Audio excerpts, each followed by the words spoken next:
Bonjour à tous, bienvenue à notre méditation quotidienne.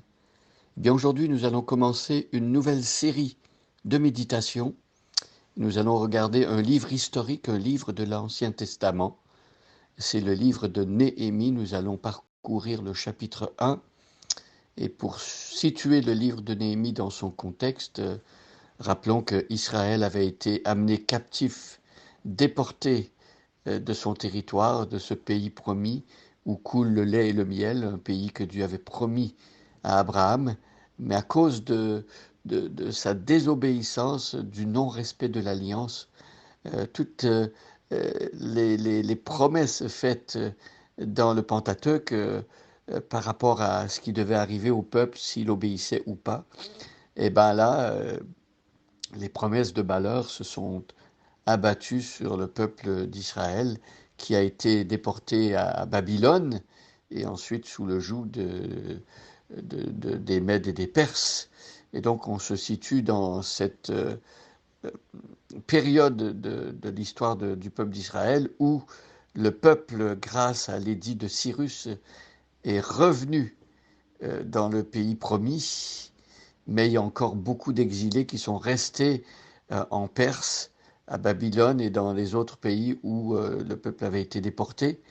Et là, nous avons ce Néhémie qui est un fonctionnaire du roi Artaxerxès, qui est dans le territoire de la Perse ancienne, ou Perse antique, et il reçoit des nouvelles concernant ceux qui sont dans le territoire d'Israël, et des nouvelles qui sont tristes et le pays se trouve dans une condition lamentable et donc nous allons voir pendant ces méditations comment Dieu va permettre à son serviteur Néhémie, qui n'est pas un pasteur, qui n'est pas un prophète, qui n'est pas un prêtre, mais un fonctionnaire, comment Dieu va utiliser cet homme pour aider à la reconstruction des murailles de la ville, pour que ceux qui habitent dans la ville soient protégés. Donc je vous propose de regarder maintenant ce texte, de le lire. Je le lis dans la version Louis II. Il y a 11 versets. Je vais lire au chapitre 1 les 11 versets et nous allons regarder aujourd'hui le premier verset. Parole de Néhémie, fils de Hakalia, au mois de Kislev, la 20e année, comme j'étais à Suse, dans la capitale, Hanani, l'un de mes frères et quelques hommes arrivèrent de Juda.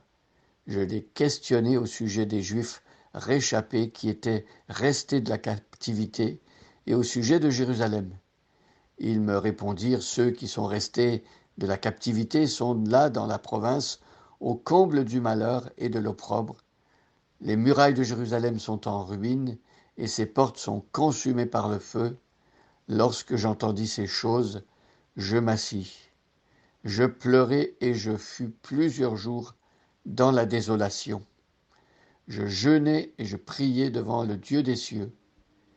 Et je dis, ô Éternel, Dieu des cieux, Dieu grand et redoutable, toi qui gardes ton alliance et qui fais miséricorde à ceux qui t'aiment et qui observent tes commandements, que ton oreille soit attentive et que tes yeux soient ouverts.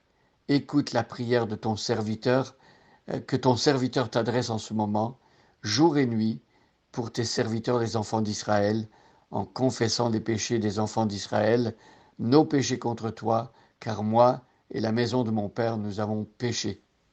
Nous t'avons offensé, nous n'avons point observé les commandements, les lois et les ordonnances que tu prescrivis à Moïse ton serviteur.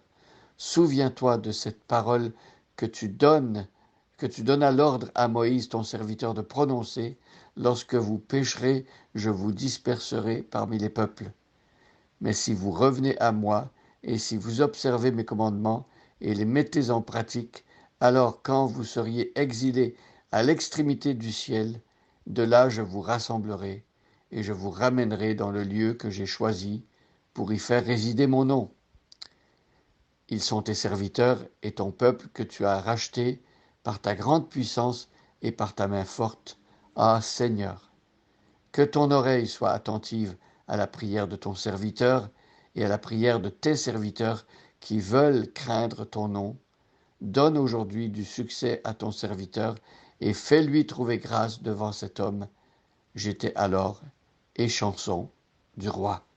Jusqu'ici la lecture. Nous revenons maintenant au verset 1, parole de Néhémie. Néhémie, le nom Néhémie veut dire Dieu console. Et on va voir que dans le livre de Néhémie, en tout cas au chapitre 1, on va commencer à voir que Dieu, effectivement, a l'intention de consoler son peuple. Dieu veut consoler son peuple et il va utiliser justement ce Néhémie pour faire cela. Alors, le mois de Kislev, la 20e année, comme j'étais à Suse dans la capitale. Alors, est-ce qu'il est question ici de la 20e année depuis que l'édit a été envoyé et que Cyrus a permis au peuple de retourner dans le territoire d'Israël? On pense que c'est effectivement cela dont il est question ici. Il était à Suse. Suse, c'est une grande ville du royaume des Perses, de l'empire perse de l'époque, un empire très très puissant et dont le territoire allait jusqu'au au bord de l'Inde et couvrait aussi une partie du Pakistan actuel et de l'Afghanistan. C'est un très très grand territoire. Donc Néhémie se trouve dans la capitale et il est fonctionnaire. Donc il est au service d'un roi païen. Euh, Dieu avait permis que des représentants de son peuple puissent être justement à des postes assez élevés, même dans les territoires païens. Et on voit là la souveraineté de Dieu qui permet justement que de ses enfants soient dans des positions d'influence pour pouvoir justement faire connaître la parole de Dieu et influencer peut-être les hautes sphères politiques dans leurs décisions. Et tout cela va permettre que euh, le peuple de Dieu en profite. Et nous remercions Dieu pour ces personnes que Dieu envoie dans toutes les sphères de la société pour qu'ils puissent être sel et lumière et qu'ils puissent influencer. Dans notre monde actuel, nous avons également besoin de ces hommes, ces femmes, ces personnes qui vont pouvoir être dans des milieux où ils vont apporter la lumière et ils vont être celles de la terre. Prions pour ceux qui exercent des fonctions où il y a une certaine influence.